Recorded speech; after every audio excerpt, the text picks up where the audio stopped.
लोकसभा चुनाव के ऐलान के बाद पाकुड़ डीसी व एसपी ने की प्रेस वार्ता। पाकुड़ में 1 जून को होगा मतदान, निष्पक्ष और भयमुक्त माहौल में होगा चुनाव। रिपोर्ट सतनाम सिंह। पाकुड़ में लोकसभा चुनाव को लेकर आदर्श आचार संहिता लागू हो गई है। इसकी जानकारी मीडिया के माध्यम से आम लोगों को डीसी मृत्युंजय कुमार वरणवाल और एसपी प्रभात कुमार ने दी। डीसी आचार संहिता लगने के बाद कई तरह की जानकारी दिया। उन्होंने कहा कि पाकुड़ जिला में 3 विधानसभा है, जिसमें में 1014 मतदान केंद्र है। डीसी ने बताया कि आदर्श आचार संहिता लागू होते ही चुनाव लड़ने के तरीके, प्रचार प्रसार करने का तरीका का अनुपालन चुनाव आयोग द्वारा निर्देश पर किया जाएगा। इस बार के चुनाव में सोशल मीडिया पर खास नजर रखा जाएगा। जिले में जनप्रतिनिधियों के होल्डिंग लगे हुए उन सभी होर्डिंग को हटाने का निर्देश दिया गया है। पाकुड़ जिला राजमहल लोकसभा अंतर्गत आता है। राजमहल लोकसभा में अंतिम चरण में मतदान होगा। दूसरे जिलों से भी मतदान कर्मियों को लिया जाएगा, साथ महिला कर्मियों को भी लगाया जाएगा।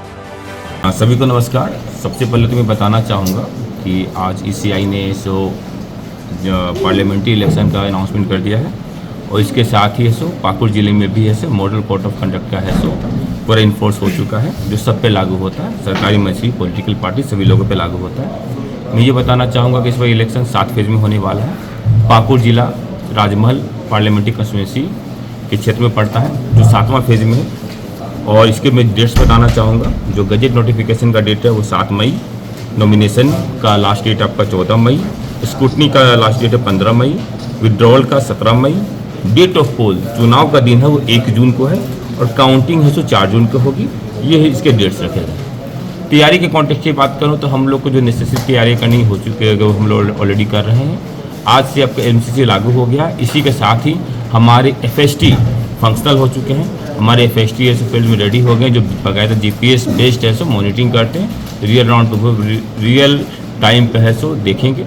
साथ ही साथ हम आदेश निकाल रहे हैं कि जितने भी हमारे सरकारी कार्यालय हैं, ऑफिसेस हैं, वहाँ पॉलिटिकल लीडर का फोटोग्राफ या फिर अगर वेबसाइट वगैरह वो हटा दिया जाए। साथ ही साथ सभी को इंस्ट्रक्शन भी दिया जा रहा है कि वैसे कोई भी कार्य नहीं किए जाए जिनका वर्क ऑर्डर भी दिया जा चुका है लेकिन स्टार्ट नहीं किया गया, तो उनको स्टार्ट नहीं किया जाए, क्योंकि अभी ये बैन है। और एमसीसी, जो कि एमसीसी सिर्फ पॉलिटिकल पार्टीज पर नहीं, सरकारी पदाधिकारियों जो काम कर रहे हैं, मशीनरी सब पे लागू होता है और सभी को चीज़ों को देखना होता है। बाकी तैयारी की बात कर रहा हूँ कि वोटर से मेरा अनुरोध होगा कि ये इस बार का चुनाव का थीम भी है कि चुनाव का पर्व देश का गर्व। वैसे तो पाकुड़ जिले में 74% से ज़्यादा मतदान हुए 2019 में, जो झारखंड के एवरेज से ज़्यादा रहा। लेकिन मेरा सभी से अनुरोध है कि घर से बाहर निकलें और चुनाव के दिन 1 जून को निश्चित रूप से वोट करें, और कि कम से कम इस बार है पाकुड़ जिला में चुनाव का मतदान में कम से कम 80% से ज़्यादा। सुरक्षा को लेकर के हम लोगों ने कितने सुरक्षा बल चाहिए मतदान को फ्री एंड फेयर कराने के लिए, उसका आकलन कर लिया है। ऑफ कोर्स जो जिला में फोर्स है, जो बल की संख्या है वो काफ़ी कम है, तो जो बाहर से हम लोग की आवश्यकता होगी उसका रिक्वेशन हम लोगों ने भेज दिया है। पुलिस मुख्यालय से बात भी हो गई है। तो जो एडिशनल फोर्स लगाए जाएंगे वो किस प्रकार के होंगे, कहाँ रहेंगे, किस बूथ में कौन सा फोर्स लगेगा, वो सारी चीज़ की तैयारी हो गई है। और अभी हम लोगों को एक कंपनी एसएसबी की मिली है जो प्री पोल ड्यूटी के लिए है। जो आप देख रहे होंगे जिला के विभिन्न क्षेत्र में प्रत्येक दिन उनकी तैनाती हो रही है। जैसे आज अमरापारा पकुड़िया क्षेत्र में निकली हुई है वो टीम। इस प्रकार से जैसे ही हमारे पास फोर्स आएगी उसका डिप्लॉयमेंट कैसे कहाँ करना है वो पूरी तैयारी हो गई है। और हम लोग इलेक्शन को इंसिडेंट फ्री कराने के लिए जो भी तैयारी की आवश्यकता है सब कुछ तैयारी कंप्लीट है। सर, इंटर स्टेट जो बॉर्डर है वहाँ पे किस तरह की व्यवस्था रहेगी? जैसा आप जान रहे हैं, इस ज़िला में हम लोगों ने 8 इंटर स्टेट चेक पोस्ट बनाए हुए हैं। ये अभी तक प्राइमरली जो illegal transportation of illegal mining या ट्रांसपोर्टेशन से संबंधित गतिविधि को रोकने के लिए होता था। वही इंटर स्टेट चेक पोस्ट पर additional magistrate, additional police force का डिप्लॉयमेंट किया गया है।